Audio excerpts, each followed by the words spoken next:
Hi everyone and welcome to this, my general maths video on minimum spanning trees, and I love this. And we're also going to hit some Dijkstra's algorithm as well. Now my name's Darren from Maths Guru, thanks very much for joining me. Hopefully this isn't the first video you've watched, but if it is, as I say, welcome. If you can subscribe to my YouTube channel, it would be massive. Why? Because it basically says, dude, keep doing what you're doing. Who watches maths content? I mean, you're probably only watching this because you have to.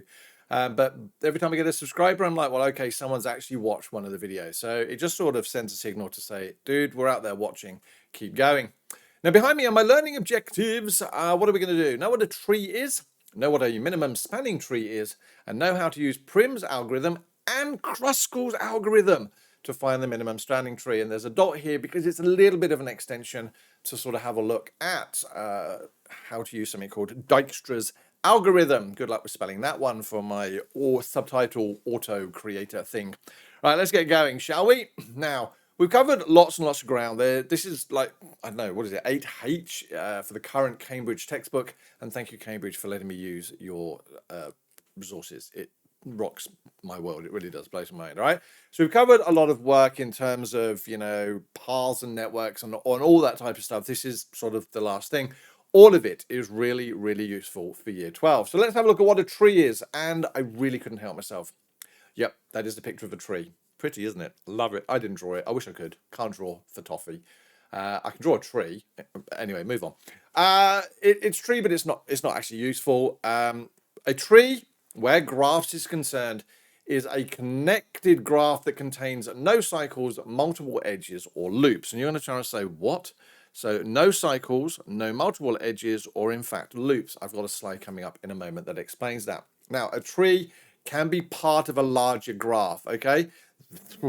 Yeah, you can take out a little bit of a much larger graph and say, hey, I've got a tree here. And so what we can see is two examples of trees. There is one that actually looks quite like a tree. And there's another one that doesn't look like a tree at all. In fact, I've got no idea what that would look like. My mind has gone very dark, but I won't continue with that at this moment. But it does look like someone's just gone splat. Ooh, I went there. So sorry. Right, so those examples of trees, yes? All the dots are connected. Yeah, very exciting, right? Now, when I talked about, you know, loops, cycles, and multiple edges, this is what we mean. A loop starts at a dot, goes back to a dot, and doesn't actually pass through any other dots. So that's a loop. I suppose there are maths teachers out there crying at me now saying, call it a vertex. Okay. A cycle is where we basically take a range of dots and we make it sort of that.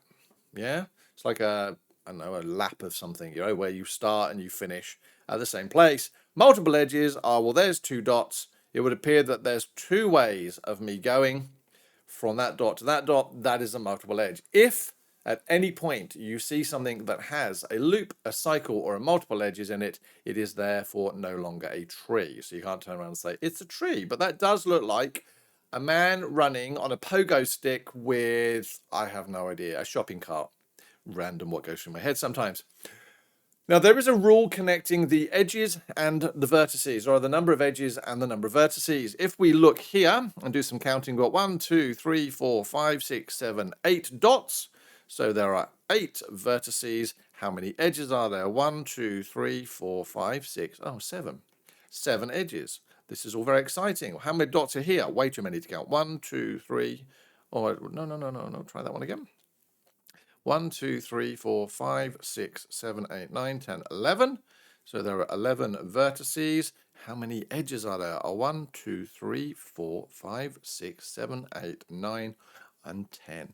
And as it turns out, there will, for a tree, be one less edge than there are vertices, all right? So the number of edges is equal to the number of vertices minus 1.